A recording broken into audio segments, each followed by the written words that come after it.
Hello guys, and welcome to Rome Total War 2 with the Divide et Impera mod installed. So, that is really the only mod I've got, apart from some graphical mods. If you might have noticed, I think the game looks absolutely fantastic. I haven't played Rome Total War 2 in about 11 years. It's the first Total War I ever got. I then moved on to Attila, and then the ones to come got into Warhammer. But I want to revisit this game, as I've heard that this mod is really good, and really improves the game. But I didn't think I could get the graphics to look as crisp as this. Obviously, when we go into the battle, there's still a lot of view distance problems, and the units obviously don't look like they're made in 2023, 2024. They look more like they are from 2012, 2013. But I'm really impressed with this. One thing I wanted to say is some goals I've got for this series. So, we're obviously starting on turn 1, quite clearly, and we're playing, obviously, as the main Roman faction with Octavian. My goal for this series is to try and win on the military victory style, which I think is owning 80 territories. I think you have to own specific provinces as well. I'm not sure if you have to own 80 territories or you own the specific provinces, or you have to do them both at the same time. But either way, it's that win condition. Any of us are fine, but that's the one I particularly want to go for. So I'd love for you to stick around to the end. Let's get straight into it. Okay, so a few things to start with. I have gone to the research panel and I have selected remuneration reforms as the first tech I want. Quite simply because that -2% recruitment costs is something that I want to get earlier as possible, because I'm going to be recruiting troops throughout the game, but I was particularly going to get quite a lot at the start as I build up my armies, so I want that as soon as possible. And looking at some of the other ones, yes, I'm going to get it quicker, only in 5 turns. Yeah, I really want that lower recruitment cost, lower agent costs, and you get a slight population growth, so that is what I'm going to go for. In terms of our money, we've got 25,000 coins, with 4,000 coming in every turn. And I've had a look at the diplomacy. Again, I've said it's been a long time since I played this game, and I've had a look, and actually we've got 3 client states. Helvetii down here, Gaul over here, up here, and then Belgae over here. But they're obviously all very angry with us, so I wouldn't be surprised if they declare war on us, or try and rebel, I should say, very soon. So we do need some good armies. We've got to the west. What's the name? I can't remember the emperor's name. Not emperor's name, sorry, but the leader of this. It's Lepidus over here, and then you've got Mark Antony over here in the east. So they're probably going to declare war on us quite soon. Again, I'm not sure how long it takes them to declare war, but they're both very angry with us. So we do have quite a few opponents. One in the west, one in the east, and then we've got all of these very angry barbarians in the north. So a lot on our hands, but we've got a lot of buildings we can get upgraded. 25,000 coins, so each building upgrade is going to cost me about 5,000 each. It's way more expensive than I thought. Again, this game seems to be a little bit more inflated than some of the other Total Wars, but I want to get a few of the province upgrades in my heartland, places where I don't think we're going to lose it. That way I'm going to get a nice steady increase in my money. So for example, in Armenian over here, I think I can protect this one quite well. So going to get that upgraded for 5,000 to the Roman village, and I'm also going to upgrade one of the port stations. I think one to produce me more food, to be honest, because when I start losing these territories, if I do get attacked, yes, then I might gain more food because I've had a net decrease in troops in those places, but I'm worried some of these towns, let's say near Gaul area here or Lepidus, they might be producing more food than they take, which means if I lose them, I might go into a food shortage. So I want to try and get some of those buildings, and this isn't too expensive here. This is an agent. Okay, so we've got 3 armies, all pretty much the same size. One in the west here, one in the almost heartland of Rome, just the north near Milan, and then, well, this one's the heartland of Rome here in Rome. Okay, so I want to get one army pushed up north near Gaul, because not only do I think they're going to attack us, but then I might also be able to try and use that army to strike some of these territories that we don't actually own.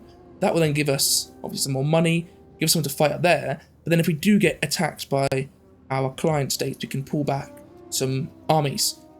One of my first, not missions I'm saying myself, because it's probably going to be quite a tough target because I'm one of the main factions you can start as, but is Pompeius here.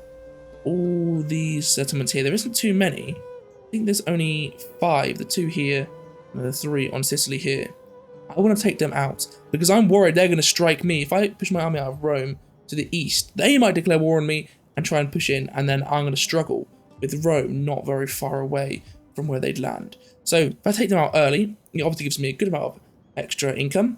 It also then means I can get some more ships here, which means Lepidus here would not be able to strike as easily if I had a good navy stationed here. So that might actually be my first goal, is to try and take Pompeius all over here, and then try and take areas of Gaul, or the barbarian land, here in what would today be Germany. Okay, so from looking at the diplomacy window, we can see here that Pompeius is angry with everyone in the area, which is perfect. Or at least I was worried that they might be allied with Lepidus, but they're currently not. So we can try and take them out. That is going to be probably not too difficult actually, because they're quite small, no allies. Brilliant. Up here in Europe, we have got Mark Hamenos, which is a territory here, a very, very small one, that isn't allied with anyone. They're angry with everyone in the area as well. So they should be another one I can quite easily take out. Whereas Righty here, or Righty, they're actually very friendly with a few people. Doesn't mean they're necessarily allied with them, they're friendly. And I'm worried that if I then attack these guys who are my client state, then might jump in and help them, and these guys might jump in and help them. I don't know, but I don't want to take that risk. So I've got my Western army here all the way near Spain.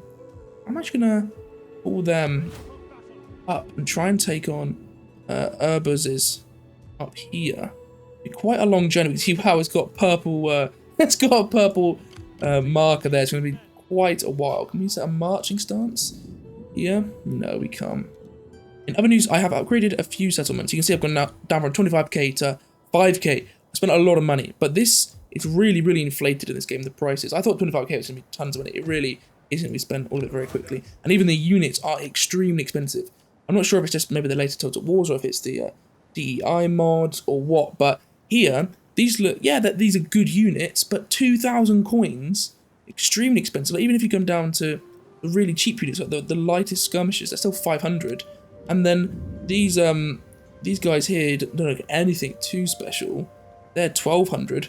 So you see, they're really, really expensive. So with 4,700, I don't actually have that much money to spend. We can see here, perfect. So manpower cost here is 300, and so it's a 1-to-1. So if your unit has 300 soldiers, it takes 300 manpower.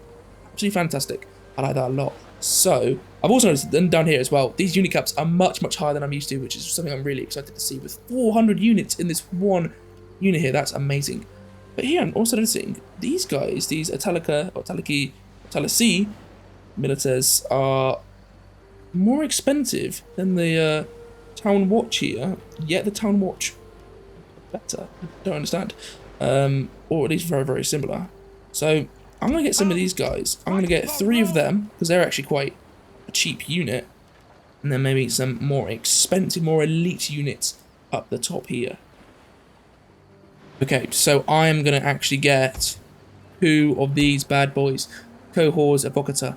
They are the most expensive unit we have actually. Apart from the horsemen, they're the most expensive infantry we have access to. And they look badass. They're apparently retired legionaries who've then re-enlisted. So they're extremely veteran and well experienced. So we've got them and we've spent all of our money. But with a good amount coming in, obviously with that, the number's going to go down once we get those troops hired, because they're going to have to pay a lot of maintenance on them. But we'll still be earning a tiny bit of money every turn. So with that is turn 1 done. I spent all my money, got some building upgraded, got 5 new units here, got some research going, and I've got a plan of what I want to do. Okay, so this is a complete turn of events. I was not expecting. This is probably like, you're probably screaming at your screens because you're expecting this when I said before that they might declare war on us. I was not aware that you get attacked on turn 1 by Lepidus, but it turns out that we're defensive allies with both the other Roman factions. I don't know that. But they've declared war on each other, and it's saying that Lepidus has declared war on Antonius, it seems, but if this makes any sense to me, this is making it seem like Lepidus is the one in yellow. Why the hell has he declared war on Antonius when he's got no chance of winning? Either way, he has, so I'm going to enter war on side of Antonius because I don't want Mark Antonius attacking me. And also, this is a good chance or not good chance, but good opportunity for me to try and steal a bit of land from Lepidus instead then. So I'm going to ignore Pompeius for now. I did obviously have that army that was moving up to the top of Gaul, but I'm going to bring them back down. Oh, it's already snowing. Okay, that's great. So where's my army? Here it is, not too far up. But yeah, their territories are here. So if we head down to Narbo over here, we can actually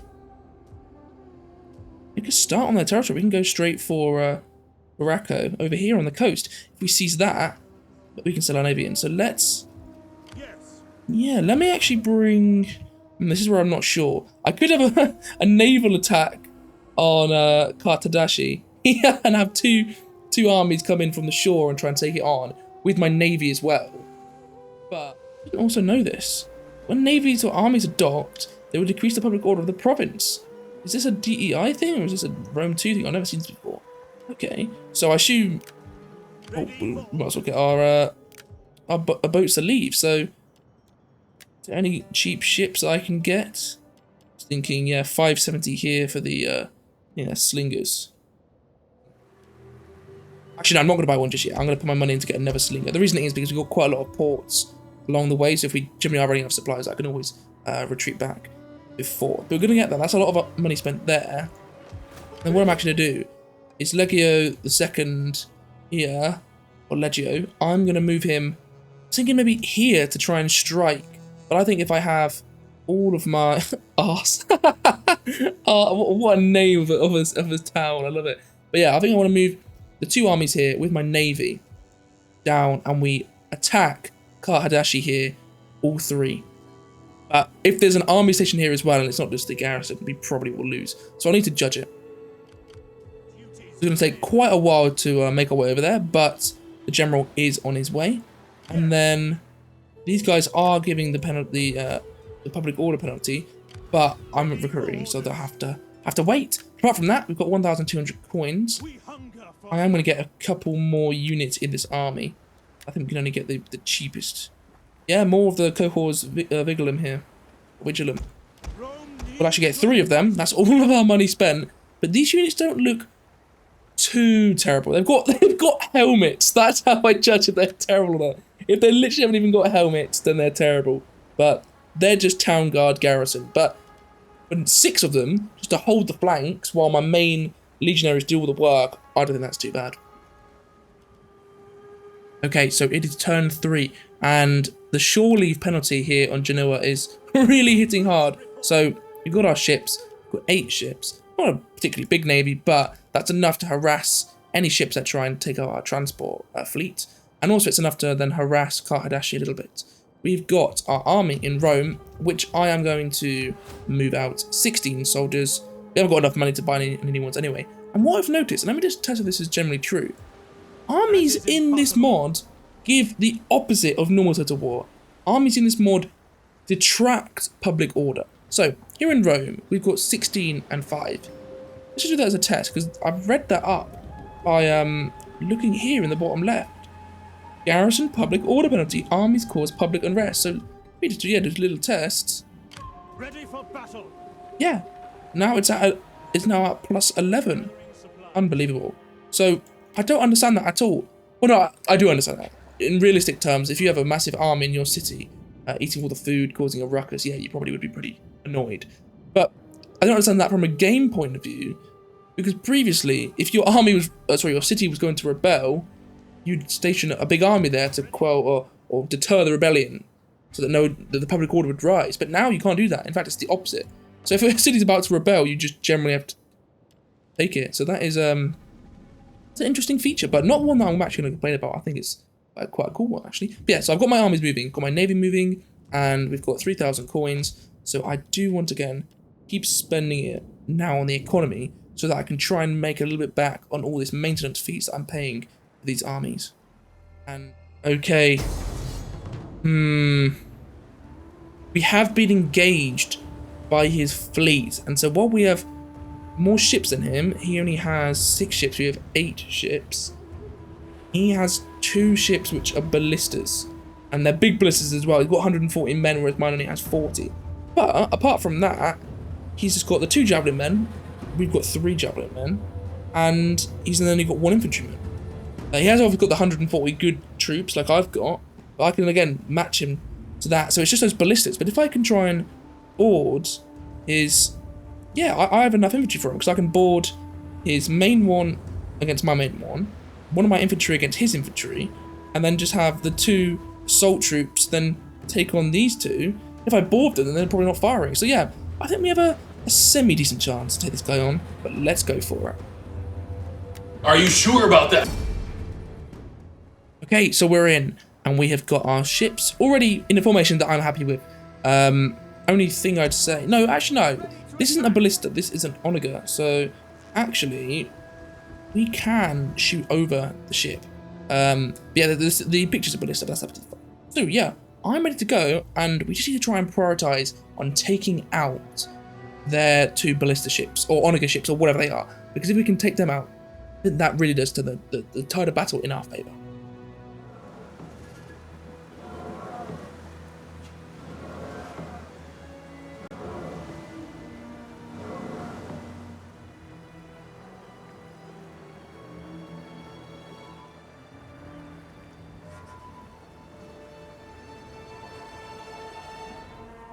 So we have the enemy approaching. Let me position my ships.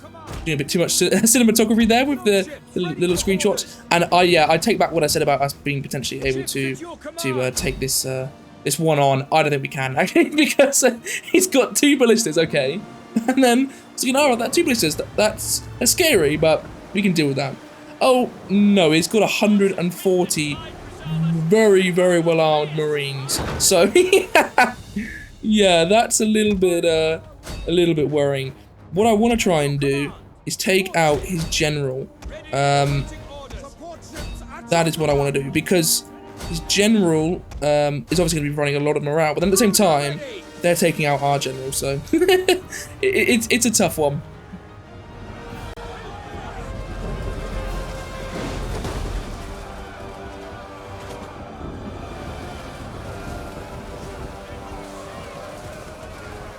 So a board is taking place, and we are taking a lot of fire from that. But if you look here, we are drawing their ballistas away from our general. So we can try and take them out. Oh no. They are doing a lot of damage here. They've still got 106 men, we've only got 93. So that is very worrying.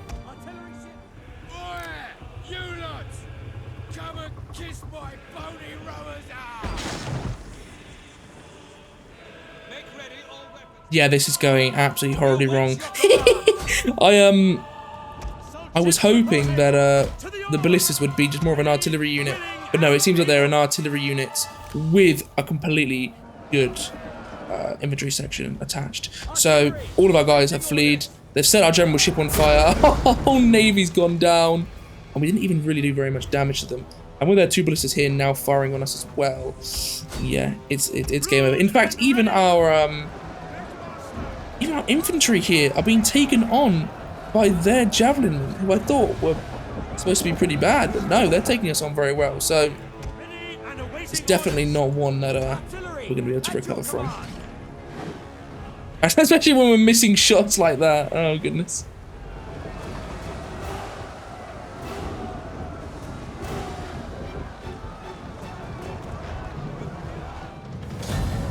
That is the end of the battle, guys. We lost all of our ships. But they're saying it's a close defeat. So let's have a look at the statistics here. So we can see, yeah, no, it wasn't close at all, really. They lost about half, just under half of their army. But we lost, obviously, our whole force. We took out their general. We took out one of their infantry, and we almost finished off their skirmishers. But their ballistas, which got actually not that many kills, but that we wouldn't have been able to take them out. So that was a major problem. But yeah, our ballista didn't even do too good either. I don't think it's counting those, definitely not counting the kills actually, of when the ship sunk and everyone just jumped off the boat. So actually our onager here probably clutched it. Well, not clutched it, sorry, but it's what at least gave us some sort of fighting chance. Wow, look at this. I'm never, ever spending a penny on these units again. 0 kills, 1 kill, 1 kill. That is abysmal. And fair enough if it was an infantry unit that maybe got sunk before it arrived at the ship. No, they were skirmish units and they threw all their ammunition and they got 1 kill. You're absolutely useless. Whereas these infantry, you can see here, 0 and 0, so I assume they got sunk before they reached. But this guy who did make it, 61. So I'll definitely be thinking about these guys. Okay, so we did actually manage to keep that fleet alive in the sense that 2 units are still left. That is better than I thought, actually. So that fleet is retreating to Genoa. So we've at least saved a tiny bit of coin with 2 of those armies. But I think our general died, so that's our most expensive unit gone. The Onaga survived. That's a good unit that's still left. And I think it's 1 infantry unit. Yeah, sorry, this is the general, isn't it? This is the general from that navy. And we get to also choose what unit he is. I like that. So this unit has the most. These are Roman veteran Marines. Oh, sorry, they're all class Marines. I'm sure this was like a... Oh, so they're all 0 coins. But this one costs 600 maintenance, whereas this one only costs 300. So, yeah, I'm going to go for the most expensive one, because yes, it costs me more money, but it won't cost me any more to get it. And if I'm going to be actually using this navy, I want to have the best available. In terms of also general, just looking through these names here, it's the first candidate, Gnaeus Publicus Calvinus. If I've said that name, then sue me. So let's get him in the best ship and get that navy back up. So we've got the Onaga, we've got a very good general now, and we've got an assault ship. So go to recruit units. So yeah, they're 570. They're awful. These guys are only 760, so they're only 190 more. I think I get some more of them. Maybe get some more Onagas as well, though, because actually, yes, the Onagas are expensive, 950. I think they're completely worth it because I don't want too many though. Oh, this is the fire pot. This is actually nowhere near as good as the Onaga. Okay, so maybe this isn't as good as I'm thinking, but I assume it still sets ships on fire, so it's probably a little good. So I'm gonna get 2 of them and then 2 of these. Rebuild our navy. The reasoning is why I want a strong navy, as you've just seen there. If they have control of our waters, or how the hell am I supposed to send transport ships without them getting completely destroyed? Or them actually even raiding our ports? Or them then having their own transport ships come and land on Rome? So I want a navy to take out their navy. But at least we've done a little bit of damage to that navy. So now it's not too strong. Also, what's this? Is that a raider? Is this Pompeius raiding our shores? I'm not sure what that skull means. Okay, so we're back this time. I think it's turn 5, or turn 6. We have our army that's arrived in Narbo here. I want them to get a lot more troops. I think as many as they can hire in a day. Because I want to take on the Spanish territories that Lepidus owns. And with the army that it's currently got, it's not going to cut it. So I keep having a look, just to double check. And yeah, these cohorts are vigilant. They're really good for the price compared to the other units. These are both more expensive to maintain, both more expensive to buy. Yeah, I don't think they're better than this unit. In fact, I actually think they're worse. And they cost more money. So these town guard, really happy with them, or the town watch. So get 5 of them in. We've got our ships, which are almost done here, but I want to get a little bit more repair on this one. The public order in this territory, it's awful. This public order penalty really, really makes things more difficult. So what I might have to do is just constantly keep switching port so that I don't drive the public order down too much. But then saying that, public order is bad even in this city where it doesn't have any soldiers. So that's not good. Let's expand the city here, Massalia, and let's see what public order buildings I can get. This one +1, none from that one. Yeah, it's just the public forum that we can get just a measly 1 more public order per turn. Okay, guys, and with that, I'm going to end episode 1 here. You might be very upset about that. Not much being covered, but the reasoning is I don't think the series is going to be very successful just because, see, Rome Dawn of War is quite a dated game now. I'm not sure there's many viewers left. So I'm just doing this as more of a test one just to see how this video does. I have a lot of plans, like I said. I want to march my armies down to take on the Lepidus here in the north of Africa and in Spain. So we do have stuff So I've planned I can actually get my navy going soon to have some more battles. So yeah, been a very, very, don't want to say slow episode, but just not too much has happened, more about just the initial start. But I'm very excited to record more, guys. And if you have watched the end, a massive, massive thank you. Just watching, even if you don't like, even if you don't subscribe, just watching really, really helps. So thanks a bunch.